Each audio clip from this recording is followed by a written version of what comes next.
السلام علیکم and very good evening. لگ یہ رہا ہے کہ 27ویں ترمیم کے حوالے سے آخری وقت آن پہنچا ہے اور بظاہر ایک دن کے اندر اب وفاقی کابینہ کا اجلاس بھی ہونے والا ہے اور اس میں یہ 27ویں ترمیم پیش کی جائے گی جس وقت تک ہم یہ پروگرام کر رہے ہیں پاکستان پیپلز پارٹی کی جو CEC کی میٹنگ ہے وہ ختم نہیں ہو سکی ہے، اور یقیناً اس حوالے سے یہ بھی خبریں اب سامنے آ چکی ہیں کہ صدر پاکستان آصف علی زرداری صاحب کو کچھ وقت پہلے وزیر اعظم شہباز شریف صاحب یہ مسودہ آلریڈی دے چکے تھے، اور اس کے اوپر بظاہر ان شخصیات کی طرف سے غور و غوص بھی کیا گیا، اور اس میں ہم نے دیکھا کہ بلاول بھٹو صاحب نے پچھلے کچھ دنوں میں کچھ ملاقاتیں بھی کی جس میں مولانا فضل الرحمان صاحب اور اس قسم کی دیگر شخصیات شامل تھیں، اور اس کے بعد آج اس کو CEC کے سامنے پیش کیا گیا ہے، اور اس کے اوپر جو بھی انپٹ ہوگا وہ شاید جب یہ میٹنگ ختم ہوگی اس کے بعد پیپلز پارٹی اس سے آگاہ کرے گی، لیکن اس میں بظاہر باڈی لینگویج سے ایسا محسوس ہوتا ہے اور مسلم لیگ نون کی طرف سے بھی اسی قسم کے بیانات آ رہے ہیں کہ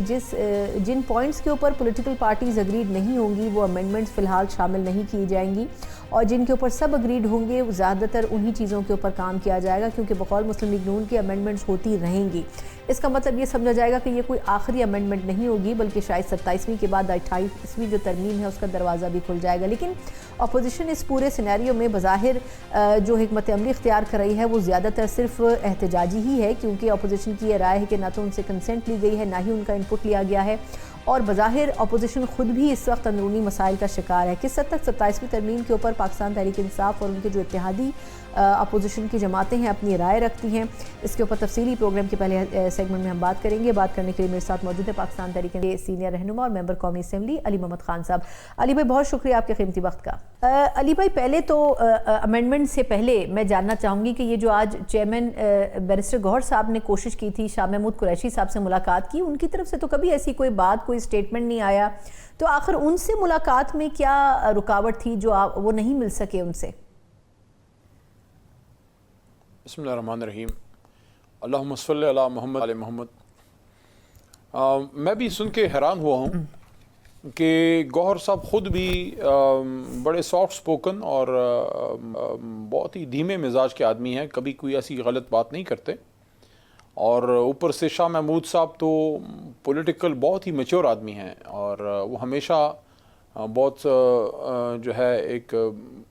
بنا کے بات کرتے ہیں، چیزیں ٹھیک کرنے کی بات کرتے ہیں۔ شاہ محمود صاحب ایک پولیٹیکل آدمی ہیں، پولیٹیکلی چیزوں کو ہینڈل کرنے کی بات کرتے ہیں، اور بے گناہ جیل میں ہیں۔ عمران خان صاحب کے بعد ہمارے وائس چیئرمین شاہ محمود صاحب جو ہے انہوں نے سب سے زیادہ ایک طویل جیل کاٹی ہے، لوگ ایکسپیکٹ نہیں کر رہے تھے کہ ان کے ساتھ زیادتی کی جائے گی، تو آج اگر ملاقات نہیں ہوئی یہ بڑا عجیب ہے، اور اس کو اسی کے ساتھ آپ پیرالل دیکھ لیجئے کہ پچھلے ہفتے کچھ اور جو ہمارے پرانے ساتھی ہیں قابل احترام ہیں ان کی ملاقات ان سے ہو گئی، حالانکہ کل میں نے زین قریشی سے پوچھا ہے، برخوردار ہیں محترم شاہ محمود صاحب کے، میرے ساتھی ہیں، چھوٹے بھائی جیسے ہیں، میرے کو MNA ہیں، تو انہوں نے کہا کہ شاہ محمود صاحب کو پہلے سے کوئی اطلاع نہیں تھی، اور ان کو اچانک کی ملاقات ہوگی، اور جب ان کو اطلاع ملی تو انہوں نے پھر اپنے وکیل کو بھی بلایا، اور ان کو انفارمیشن نہیں تھی پہلے سے، تو وہ ملاقات اگر اتنی آسانی سے ہو گئی تو پھر PTI چیئرمین بیرسٹر گوہر کی ملاقات کیوں نہیں ہوئی، اس میں کیا مرمانے تھا؟ اور اس کو اس طرح سے بھی ملا کے دیکھیں کہ لاہور میں یہ ہو رہا تھا اور اسلام آباد میں کیا ہو رہا تھا۔ آج میرے ساتھ ہمارے صوبائی وزیر اعلیٰ جناب سہیل خان آفریدی صاحب، صوبائی صدر جنید اکبر خان صاحب، اور باقی بہت سے MNAs MPAs ہمارے قابل احترام اسلام آباد ہائی کورٹ ہم گئے ہوئے تھے، اور مقصد یہ تھا کہ جناب عمران خان صاحب کا جو کیس ہے القادر کا اس کو لگایا جائے، اس کی ڈیٹ کافی عرصے سے ڈیو ہے، اپیل جو سزا معطلی کا کیس ہے محترم چیف جسٹس اسلام آباد ہائی کورٹ کے ہیں، ان کی عدالت میں وہ کیس ہے،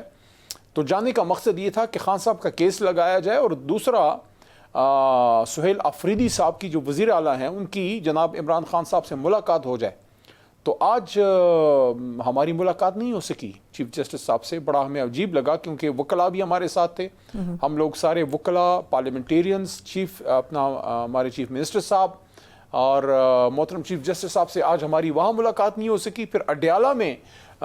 وزیر اعلیٰ صاحب کو پھر آج عمران خان صاحب سے اور باقی ساتھیوں کو نہیں ملنے دیا گیا، حالانکہ ان کے پاس محترم چیف جسٹس صاحب کا آرڈر موجود ہے۔ تو آپ کے سوال کا تفصیلی جواب یہ ہے کہ لاہور میں بھی ہمیں ہماری ملاقات نہیں ہونے دی گئی شاہ محمود صاحب سے، بیرسٹر گوہر کی، اور یہاں چیف منسٹر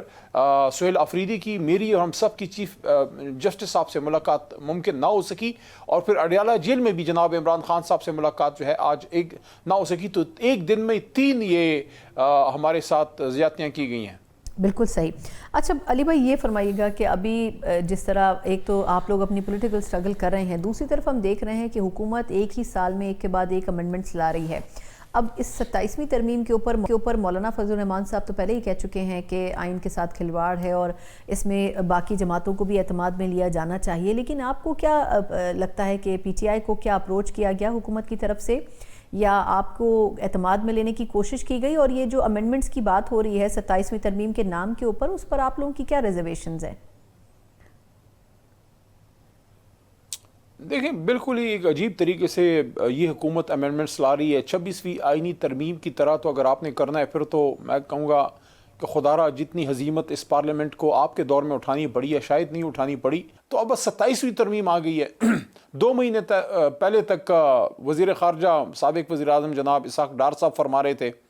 کہ ہم نے ابھی تک وہ 26ویں آئینی ترمیم ابھی ہضم نہیں ہوئی، حجمولہ انہوں نے شاید نہیں کھایا تھا، تو لگتا ہے کہ حجمولہ ان کو کھلا دیا گیا ہے کیونکہ 27ویں ترمیم آ رہی ہے۔ لیکن اب یہ جو رجیم کرنے لگی ہے، یہ جو حکومت کرنے لگی ہے، یہ ہاتھ دھو کے پارلیمنٹ کا تو جو کرنا تھا سواسط اناس، ہاتھ دھو کے جوڈیشری کے پیچھے پڑ گئی۔ یہ کالا کوٹ، اس کو پھر ہم کیا کریں گے؟ اس کو پھر سفید چنائی کر دیتے ہیں، یہ کالے کوٹ سے پھر جان چھڑاتے ہیں اگر یہ ان لوگوں نے کرنا ہے۔ کیونکہ اگر آپ نے سب سے جو میری بطور پولیٹیکل ورکر اور پھر کہہ رہا ہوں بطور وکیل جو مجھے دکھ ہے اس چیز کا، ایک جج کو آپ اگر یہ کہتے ہیں کہ آپ کی ٹرانسفر ہو جائے گی، ایک جج ہے اسلام آباد ہائی کورٹ میں، اس کو اگر آپ یہ تھریٹ دیں گے، اگر یہ چینج آپ کرتے ہیں کہ اگر مرضی کا فیصلہ نہیں ہوگا تو وہ جناب جا کے ادھر آپ کو سبی تھر پارکر میں پتہ نہیں لورا لائی جدھر بھی کوئی بینچ ہے ادھر بھیج دو۔ اس طرح سے تو جوڈیشری کو آپ بیوروکریسی سے بھی ویک کر دیں گے۔ علی بھائی لیکن چلیں یہ تو ایک پہلو ہے نا، آپ نے ایک پوائنٹ کی طرف اشارہ کیا کہ کانسٹیٹیوشنل بینچز سے کانسٹیٹیوشنل کورٹس کا سفر جو ہے، لیکن 2-3 اور بھی مسئلے ہیں۔ ابھی بات ہو رہی ہے NFC کے حوالے سے کہ صوبوں کا جو مالی اختیار ہے وہ محدود ہوگا کیونکہ IMF کی فرمائش ہے۔ پھر یہ بھی کہا جا رہا ہے کہ چیف الیکشن کمشنر کی تعیناتی کا طریقہ بھی شاید تبدیل کرنا چاہ رہے ہیں، اور پھر اس کے علاوہ 18 امینڈمنٹ کے حساب سے جو بلدیاتی سسٹم ہے اس کو بھی مزید فعال کرنا چاہ رہے ہیں کیونکہ وہ MQM کی ڈیمانڈ ہے۔ تو چیزیں تو اور بھی بہت ساری ہیں جو کہ اس امینڈمنٹ کا حصہ بنائی جا رہی ہیں۔ آپ کیا سمجھتے ہیں کہ ایک ہی تیر سے کئی شکار کرنے ہیں حکومت نے؟ دیکھیں میں تو پارٹی کو یہ کہوں گا، میں تو آخری بال تک لڑنے والا آدمی ہوں۔ میں نے وکالت میں بھی یہ سیکھا ہے، میں نے زندگی میں بھی یہ سیکھا ہے، اپنے والد مرحوم سے بھی یہ سیکھا ہے، اور اپنے لیڈر عمران خان سے بھی یہ سیکھا ہے کہ کبھی میدان خالی مت چھوڑو، بھاگنا نہیں ہے، کھڑے رہو، مقابلہ کرو آخری گیند تک کھڑا رہا۔ 9 اپریل کی رات اللہ نے کھڑا رکھا تو تحریک پھر کھڑی ہو گئی۔ اس حکومت کے ساتھ 2 ہاتھ کرنے کے لیے ہمیں ہر میدان میں کھڑا ہونا ہوگا۔ پاکستان 47 میں بنا، خدا کر کے کوئی اللہ کا نام لے کے تو 2011 میرے خیال میں 18ویں ترمیم ہوئی، کہاں 47 کہاں 2011،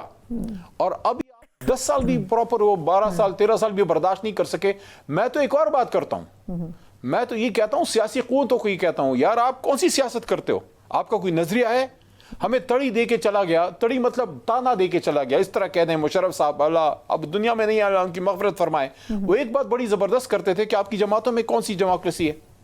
اس کے مشرف صاحب کے دور میں، ان کے دور میں جو نیچے گیا، میں کوئی فین نہیں ہوں مشرف کا،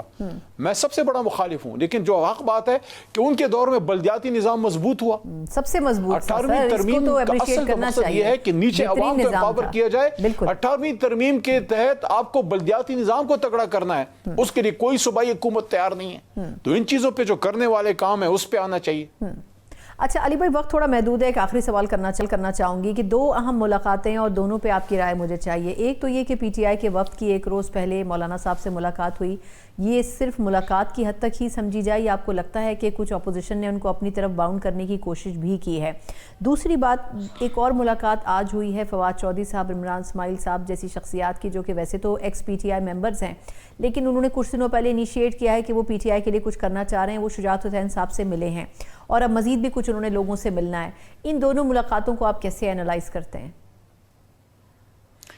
پہلے مولانا صاحب کی بات کر لیتے ہیں۔ میں مولانا صاحب کو تادیر خان صاحب کے ساتھ چلتا ہوا دیکھنا چاہتا ہوں۔ بہت سی طاقتیں، کچھ لوگ ایسے ہوں گے جو چاہیں گے کہ مولانا صاحب خان صاحب کے ساتھ مل کے نہ چلیں. لیکن میں سمجھتا ہوں مولانا صاحب زیرک سیاست دان ہیں, بہت قابل احترام ہے, میرے ساتھ ان کی سیٹ ہوتی ہے, میں ذرا مسکرا کے ان کو دیکھتا ہوں آج کل تھوڑا زیادہ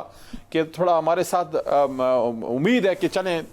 پاکستان کی خاطر چلیں, اور پہلی بار وہ ایک ایسی اپوزیشن کریں جہاں قوم جدھر کھڑی ہے ادھر کھڑے ہو جائیں. قوم عمران خان کے ساتھ کھڑی ہے, مولانا صاحب بھی قوم کے ساتھ کھڑے ہو جائیں. دوسرا جہاں تک فواد صاحب وغیرہ کی بات ہے تو اچھا ہے وہ کوششیں کریں, لیکن وہ والی کوشش نہ کریں جس سے ہماری وہ دونوں صوبائی حکومتیں ٹوٹ گئی تھیں. تو جن لوگوں نے مشورے دیے اس کا خمیازہ ہم آج بھی بھگت رہے ہیں. باقی کوئی اچھا کام کرنا چاہتا ہے خان صاحب کی رہائی کے لیے, میں تو برا نہیں مانتا, میں تو اپریشیٹ کرتا ہوں, لیکن اس میں ایک بہت ہی سیریس نوٹ پہ ایک بات کروں گا, آپ کی کسی بھی کوشش کا کوئی فائدہ نہیں ہے جب تک اس کے پیچھے عمران خان صاحب کھڑے نہیں ہوں گے. اگر آپ چاہتے ہیں کہ آپ نے عمران خان صاحب کے لیے کچھ کرنا ہے تو پھر ادھر ادھر نہ جائیں, سیدھا اڈیالہ جائیں, خان صاحب سے ملاقات کی کوشش کریں. میری تو نہیں ہوتی ملاقات, آپ کی تو ہو بھی جاتی ہے بڑی آسانی سے, تو ان کو کہیے گا آپ کی ملاقات کرا دیں گے.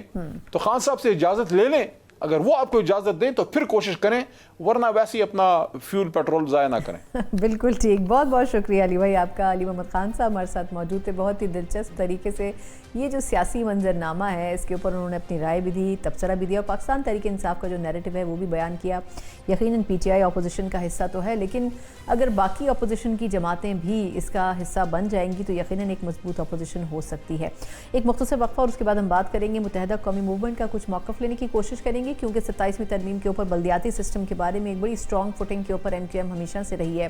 بڑی حد تک امید کی جا رہی ہے کہ یہ بلدیاتی سسٹم سے متعلق جو امینڈمنٹ ہے وہ اگلی ترمیم کا حصہ ہوگی, لیکن کس حد تک اس پر کانفیڈنس ہے MQM کو, یہ ان سے جانیں گے ایک بریک کے بعد. بریک کے بعد ایک بار پھر آپ کو خوش آمدید کہتے ہیں. 27ویں آئینی ترمیم اب حتمی مرحلے میں داخل ہو چکی ہے. وفاقی کابینہ یہ خبر آ چکی ہے کہ کل اس کی منظوری دینے جاری ہے اس کی مسودے کی, اور اوبویسلی اس کے بعد اس کے اوپر بحث کا ایک سلسلہ ایوانوں میں چلے گا. لیکن دیکھا جائے تو تکنیکی لحاظ سے پارلیمنٹ میں حکومت کو کوئی مسئلہ نہیں ہوگا. نمبر گیم میں پارلیمنٹ کے پاس نمبر مطلوبہ تعداد سے زیادہ ہیں اور بڑی آسانی کے ساتھ یہ ترمیم منظور کروائی جا سکے گی. لیکن سینٹ میں اگر دیکھا جائے تو یقیناً حکومت کو مدد درکار ہوگی, اور اس میں JUIF ایک اہم ترین کردار ادا کر سکتی ہے. لیکن اگر حکومت کے اتحادیوں کو بھی دیکھا جائے تو بنیادی طور پر جو مسائل حکومت کے اتحادیوں کے حوالے سے درپیش ہیں مسلم لیگ نون کو, اس میں متحدہ قومی موومنٹ بات کر رہی ہے کہ بلدیاتی سسٹم کو کیسے آپ نے مضبوط کرنا ہے, جو کہ 2024 کے انتخابات میں ایک وعدہ تھا جو MQM سے کیا گیا تھا. اور دوسرا پاکستان پیپلز پارٹی جو ہے وہ NFC کے اوپر کس حد تک کمپرومائز کرے گی, یہ بھی دیکھنا ہوگا کل تک کس طریقے سے مسودہ سامنے آنے کے بعد کی سچویشن تبدیل ہوتی ہے. انہی تمام چیزوں پر بات کریں گے. آج متحدہ قومی موومنٹ کا جو وفد ہے وہ بھی وزیراعظم شہباز شریف صاحب سے ملا ہے, اور اپنی جو تمام اس حوالے سے گزارشات بھی ہیں, جو ریزرویشنز بھی ہوں گی اس ترمیم کے حوالے سے, وہ ایڈریس کی گئی ہوں گی. لگتا یہ ہے کہ آنے والے چند گھنٹوں میں یہ چیز واضح ہو جائے گی کہ حکومت اور ان کے اتحادی کس مسودے کے اوپر ایک پیج پر آ چکے ہیں. ان تمام چیزوں کے اوپر بات کریں گے, اور بات کرنے کے لیے میرے ساتھ موجود ہیں متحدہ قومی موومنٹ سینئر رہنماؤں میں شامل ہیں حیدر عباس رضوی صاحب میرے ساتھ موجود ہیں. حیدر بھائی بہت شکریہ آپ کے وقت کا. اب پہلے تو فرمائیے گا کہ آج MQM کا وفد ملا بھی ہے وزیراعظم صاحب سے, لیکن میرا اولین سوال آپ سے یہی ہے کہ جو آپ لوگوں کی ایک ڈیمانڈ تھی بلدیاتی سسٹم کو ایکوپڈ کرنا, مضبوط کرنا, اس کے کتنی چانسز ہیں کہ وہ اس ترمیم کا حصہ بن سکے گی گورنمنٹ کی طرف سے؟ بہت شکریہ ثنا. یہ بنیادی طور پر MQM کا ہی خواب تھا کہ پاکستان میں بلدیاتی نظام کو آئینی شکل دے کر اس کو مضبوط کیا جائے, اور 2008 سے ہم اپنے انتخابی منشور میں اس بات کو مسلسل لکھتے چلے آ رہے ہیں کہ امپاورمنٹ فار آل کا نعرہ ہم نے دیا, اور وہ آج بھی ہمارے سیاسی منشور میں اور ہمارے جو بلدیاتی منشور ہے اس کا ٹائٹل پیج بنتا ہے. اسی کی بنیاد پر 18ویں ترمیم ہوئی ڈیولوشن آف پاور کے لیے, اور اس میں ایک حد تک ڈیولوشن آف پاور ہوا, اور 2010 میں 18ویں ترمیم کے بعد تمام تر اختیارات وفاق سے تو صوبوں تک منتقل ہو گئے مگر صوبوں سے نیچے منتقل نہیں ہو پائے. MQM کی یہ سیاسی جدوجہد جاری رہی, اور مختلف مواقع پر جہاں پر بھی ہمیں بارگیننگ کا موقع ملا ہم نے بھرپور کوشش کی کہ پورے پاکستان میں کسی طریقے سے بلدیاتی نظام کو مضبوط کر کے ڈیلیوری کو عوام تک پہنچایا جائے اور اختیارات کو عوام تک پہنچایا جائے. بالکل. اس بار آج بھی جو وزیر اعظم صاحب سے ملاقات ہوئی ہے وہ ملاقات کافی حوصلہ افزا ہے, اور وزیر اعظم صاحب نے نہ صرف اس بات کو ریئلائز کیا بلکہ انہوں نے اس بات کی یقین دہانی بھی کرائی کہ 27ویں ترمیم کے مسودے میں آرٹیکل 140A کا ان لیٹر اینڈ اسپرٹ جو امپلیمنٹیشن ہے with all powers, financial powers, political power and administrative powers to the local governments, اس کو وہ ضرور اس مسودے کا حصہ بنائیں گے اور مسودے کا حصہ بن کے وہ تمام جماعتوں کے پاس جائے گا۔ اب جہاں تک تمام جماعتوں کے پاس جانے کی بات ہے تو اس میں دیکھنا یہ پڑے گا کہ باقی جماعتیں اس کے اوپر کیسا ریئیکٹ کرتی ہیں۔ پاکستان مسلم لیگ نون تو پنجاب میں ایک قرارداد یونانیمسلی پاس کروا کر یہ اندیا دے چکی اور ان کے انتخابی منشور کا بھی حصہ رہا ہے کہ بلدیاتی حکومتوں کو مضبوط اور آرٹیکل 140A کے پرسپیکٹو میں اس کو ان لیٹر اینڈ اسپرٹ امپلیمنٹ کیا جائے۔ نہیں، آپ کو لگتا ہے حیدر بھائی قطع کلامی کی معذرت، آپ کو لگتا ہے کہا یہ جا رہا ہے کہ پنجاب میں انہوں نے کوئی مضبوط نہیں کیا بلکہ بظاہر انہوں نے کمزور کیا ہے، آپ اس سے ایگری کرتے ہیں یا آپ کو لگتا ہے کہ پنجاب میں انہوں نے امپاور کیا ہے سسٹم کو؟ دیکھیے، ابھی جو ایک ہفتے پہلے انہوں نے قرارداد منظور کی ہے یونانیمسلی پنجاب اسمبلی سے، اس میں تو وہ بڑے کیٹیگورک ہیں اور اس میں تمام ہی سیاسی جماعتیں، چاہے وہ نون ہو، چاہے وہ پیپلز پارٹی ہو، چاہے پی ٹی آئی ہو یا دیگر جماعتیں ہوں، انہوں نے یونانیمسلی اس قرارداد کو منظور کیا ہے۔ تو will of the Punjab assembly تو سامنے آ گئی ہے اور وہاں بڑی حیرت انگیز اور خوشگوار حیرت کے طور پر پیپلز پارٹی نے بھی اس کو سپورٹ کیا ہے۔ اب دیکھتے یہ ہے کہ جب وفاقی سطح پر یہ صورتحال آئے گی تو باقی پولیٹیکل پارٹیز کیسے ریئیکٹ کرتی ہیں۔ پاکستان پیپلز پارٹی، JUIF، پھر پی ٹی آئی۔ اب ظاہر ہے کہ پی ٹی آئی کے پاس ایک نادر موقع یہ ہے کہ انہوں نے ہمیشہ حمایت کی ہے اس بات کی کہ بلدیاتی حکومتوں کو مضبوط کیا جائے۔ اب دیکھتے ہیں کہ وہ اس حوالے سے کسی مصلحت کا شکار ہوتے ہیں یا وہ یکسر ہی 27ویں ترمیم کو مسترد کرتے ہیں تو یہ موقع ہاتھ سے جاتا ہے، دیکھنا پڑے گا۔ مگر MQM نے آج کی ہماری بڑی کامیابی یہ ہے کہ وزیر اعظم صاحب نے ہمیں یہ یقین دہانی کرا دی ہے کہ وہ مسودہ جو فائنل مسودہ ہوگا 27ویں ترمیم کا، اس میں بلدیاتی اختیارات آرٹیکل 140A کے ساتھ بالکل کنکرنٹ ہو کے اور اس کی لیٹر اسپرٹ کے ساتھ اس کا حصہ ہوں گے۔ بالکل۔ اچھا حیدر بھائی، سننے میں تو یہ بہت اچھا لگ رہا ہے، بڑا طویل سفر کاٹا ہے MQM نے، جیسے آپ نے خود حوالہ دیا کہ 2006 یا 2008 کے قریب سے آپ لوگ ایک ہی بات کر رہے ہیں اور فائنلی وہ چیز اب پیپر پہ بھی آئے گی۔ پیپلز پارٹی کو کیسے ڈائجسٹ ہوگا یہ؟ مطلب ایک تو NFC کا بم ان کے اوپر گر رہا ہے، 18ویں ترمیم کا وہ کریڈٹ لیتے ہیں، دوسری طرف بلدیاتی سسٹم کو بھی افیکٹو کر لیا، تو پھر پیپلز پارٹی سندھ میں کہاں جائے گی؟ یہ آپ کو لگتا ہے کہ پیپلز پارٹی کو کنونس کر لیا ہے کہ مسلم لیگ نون نے اس حوالے سے؟ دیکھیے، پیپلز پارٹی کے پاس بڑا موقع ہے اس وقت۔ ثنا، آپ جانتی ہیں کہ کراچی سمیت پورے سندھ بھر میں اس وقت جو الیکٹڈ میئرز ہیں وہ سارے پیپلز پارٹی کے، اور اگر انہوں نے یہ اختیارات اپنے ہی لوگوں کو تفویض کر دیے، یعنی صوبے سے اختیارات نکل کر بلدیاتی میئرز تک آ گئے، تو وہ بھی سارے کے سارے ہی پیپلز پارٹی کے انکلوڈنگ کراچی، تو ان کے پاس ایک بہت نادر موقع ہے کہ وہ اس موقع کو ہاتھ سے نہ جانے دیں اور تمام تر اختیارات پورے سندھ میں، کراچی میں، حیدرآباد میں، سکھر، میرپور خاص، نواب شاہ، جیکب آباد، روڑی، کہیں بھی جہاں بھی ہیں انہی کے لوگ ہیں، تو ایک موقع ان کے لیے یہ بنتا ہے۔ دوسری بات جو اہم ہے کہ پنجاب اسمبلی میں بہت شکر گزار ہوں علی موسیٰ گیلانی کا کہ جو چیئرمین سینٹ کے صاحبزادے ہیں، انہوں نے اس کے وہ جوائنٹ موور ہیں پنجاب اسمبلی میں، تو پنجاب کے لیے پیپلز پارٹی کی پولیٹیکل ول جو ہے وہ بالکل سامنے ہے کہ وہ پنجاب میں ایک مضبوط بلدیاتی حکومت دیکھنا چاہتے ہیں۔ بالکل تو اللہ نہ کرے کہ ایسی کوئی ڈائیکاٹمی سامنے آئے کہ خیبر پختونخوا یا بلوچستان یا سندھ کے لیے ان کی سوچ کچھ اور ہو۔ اللہ کرے کہ وہ اس وقت ان کے پاس ایک گولڈن اپورچونٹی بھی ہے کہ اگر انہوں نے یہ اختیارات اپنے ہی لوگوں کو آگے پاس آن کر دیے تو ان کے پاس ڈیلیوری کا ایک بہت اچھا موقع ہے، اور 2 سال ہیں کہ وہ ڈیلیور کر سکتے ہیں کراچی سمیت پورے سندھ میں، اور ہماری دعا ہے کہ اللہ کرے وہ بات سمجھ لیں۔ مگر ظاہر ہے کہ یہ بات کہنے اور سننے میں بڑی آسان ہے، مگر ہاتھ سے اختیارات دینا کافی مشکل ہو جاتا ہے. بالکل. تو اچھا اب دیکھتے ہیں کہ پیپلز پارٹی کس طرح بیہیو جی کرتی ہے. بالکل. اچھا حیدر بھائی، اب اس میں بہت ساری اور چیزوں کا بھی مطلب احاطہ کیا جا رہا ہے، اس پہ بھی آپ کی رائے میں چاہوں گی کہ یقیناً ایم کیو ایم کو بھی پتا ہوگا، چیف الیکشن کمشنر کی تعیناتی کے حوالے سے بھی بات ہو رہی ہے کہ شاید اس میں بھی کس طریقہ کار میں بھی کچھ تبدیلی ہونی چاہیے. آپ کو کیا لگتا ہے کہ یہ ان تمام چیزوں کو، اور خاص طور پر وہ جو میں نے این ایف سی سے متعلق سوال کیا تھا، پہلے کہا جا رہا تھا کہ یہ تمام کے تمام فنڈ جو ہیں وہ واپس وفاق کی طرف چلے جائیں، اب یہ کہا جا رہا ہے کہ این ایف سی کا کچھ سرٹن اماؤنٹ جو ہے وہ محدود کیا جائے گا صوبوں تک. لیکن یہ بھی ڈیبیٹ ہو رہی ہے کہ جو محکمے صوبوں کو دیے گئے تھے انہوں نے اس میں بھی کوئی خاطر خواہ کام نہیں کیا. تو آپ کے خیال میں ان تمام چیزوں کے ساتھ، اور پھر عدلیہ سے جڑا ایک مختصر سوال بھی کہ کانسٹیٹیوشنل بینچز کو کورٹس میں کنورٹ کرنے کی بھی بات ہو رہی ہے، یعنی 26ویں ترمیم میں مزید کچھ بہتری لانے کی، تو اس کے اوپر ایم کیو ایم کا کیا موقف ہے ان تینوں چیزوں پر؟ ثنا، آپ جانتی ہوں گی کہ یہ جو عدالتی بحث ہے کہ کانسٹیٹیوشنل بینچ ہونی چاہیے یا کانسٹیٹیوشنل کورٹ ہونی چاہیے، یہ نقطہ 26ویں آئینی ترمیم میں بھی موجود تھا.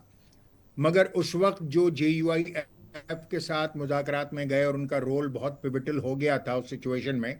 تو اس سچویشن میں جے یو آئی ایف کے سیاسی دباؤ کے تحت اس کو کانسٹیٹیوشنل کورٹس کے بجائے کانسٹیٹیوشنل بینچ کیا گیا تھا. اس سے جب ہم نے یہ صورتحال دیکھی ہے تو دکھائی یہی دیتا ہے بادی النظر میں کہ اس سے کوئی بہت زیادہ فرق نہیں پڑا ہے. ایگزیکٹلی، بالکل. صورتحال جو کی تو ہی ہے. اور جو حالانکہ تو جو آئینی مقدمات ہیں عدالتوں میں ہوتے وہ 4-5% ہی ہیں، مگر ان میں وقت جو لگتا ہے وہ 55% کے قریب سپریم کورٹ کا وقت آئینی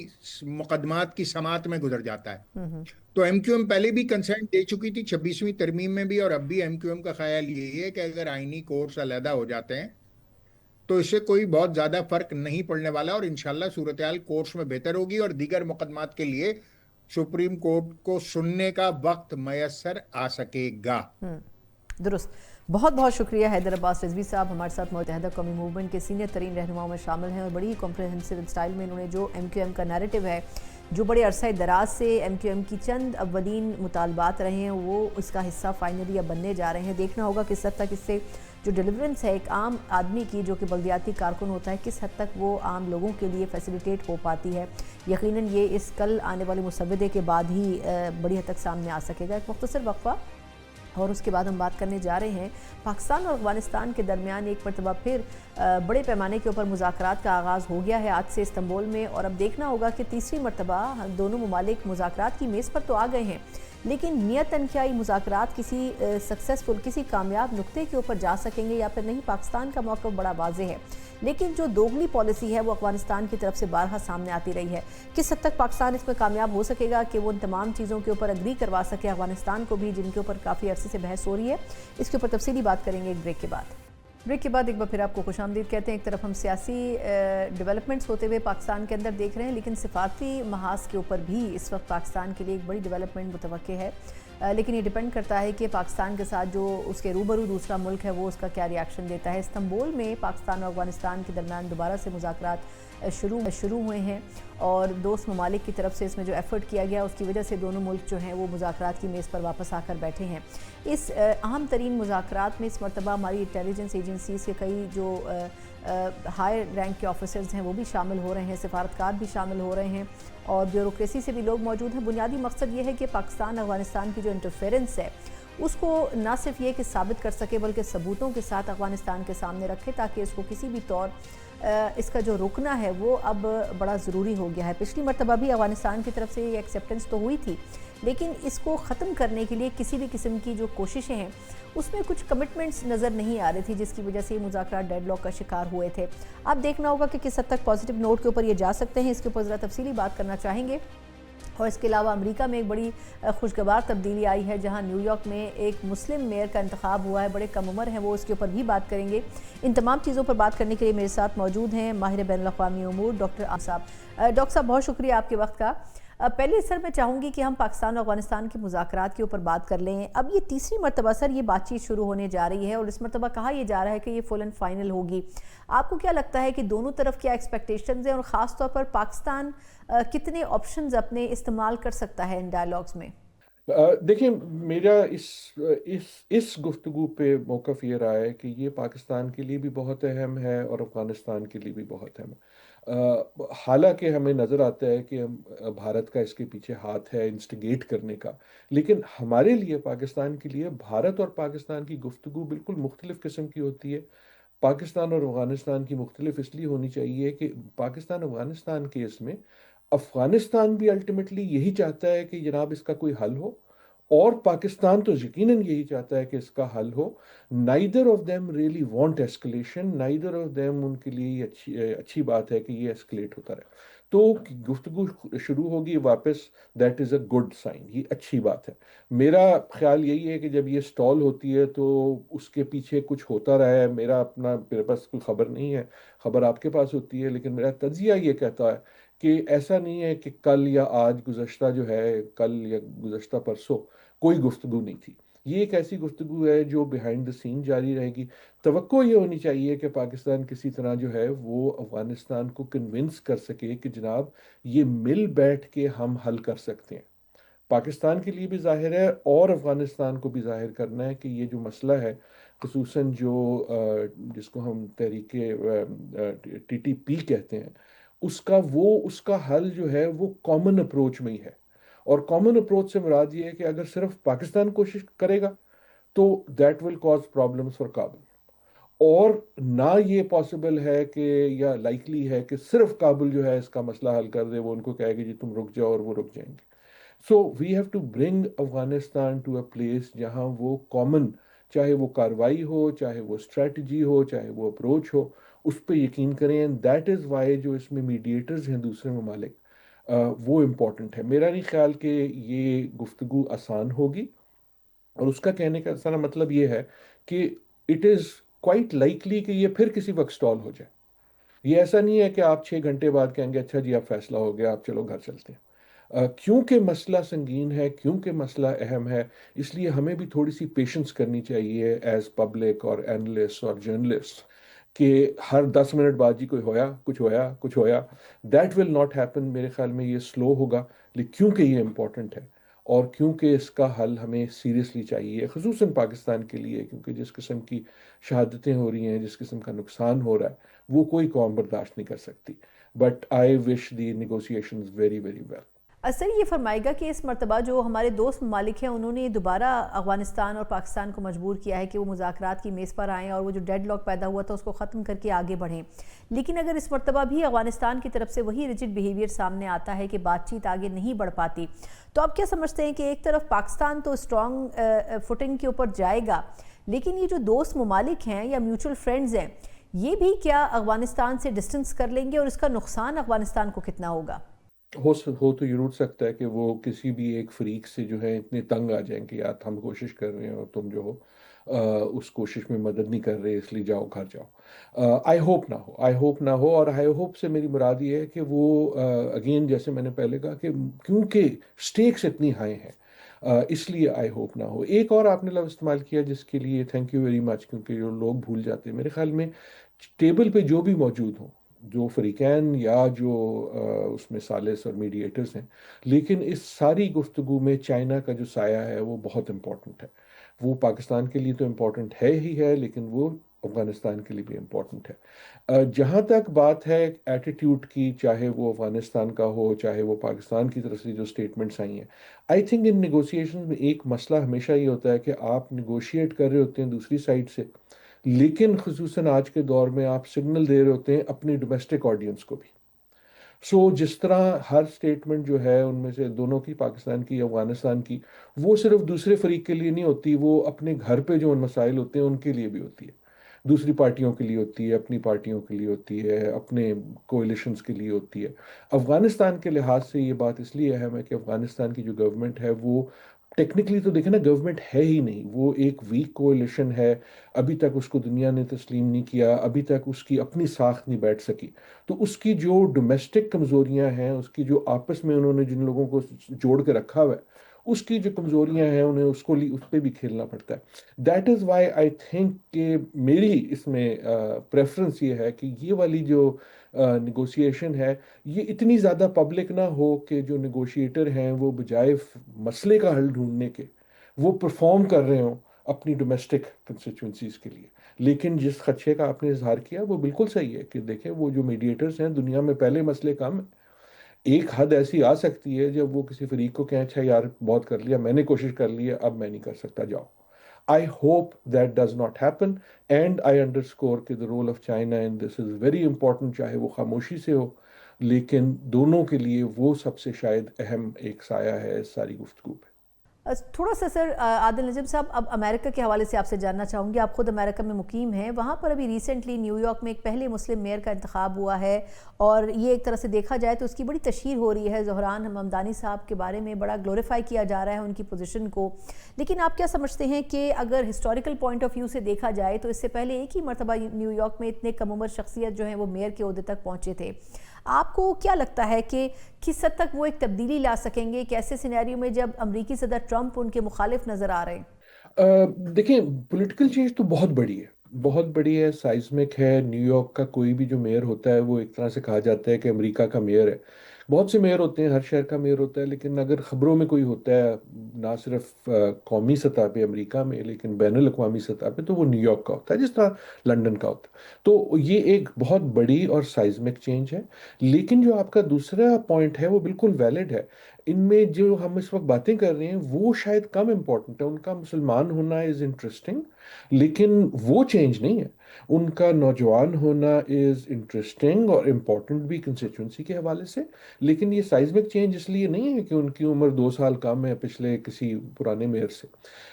سائزمک چینج اس لیے ہے کہ امریکہ اس وقت ایک ڈیوائیڈڈ سوسائٹی ہے, بہت زیادہ ڈیوائیڈڈ سوسائٹی ہے. ہم کئی بار بھول جاتے ہیں آج کے دن پہ جس وقت آپ اور میں بات کر رہے ہیں امریکہ کی حکومت بند ہے, ٹیکنیکلی بند ہے. مطلب امریکہ کے جو حکومتی دفتر ہیں وہ بند ہے کیونکہ حکومت سٹینڈ سٹل ہوئی ہوئی ہے. دونوں جو فریقین ہیں کانگریس بجٹ نہیں پاس کر سکی.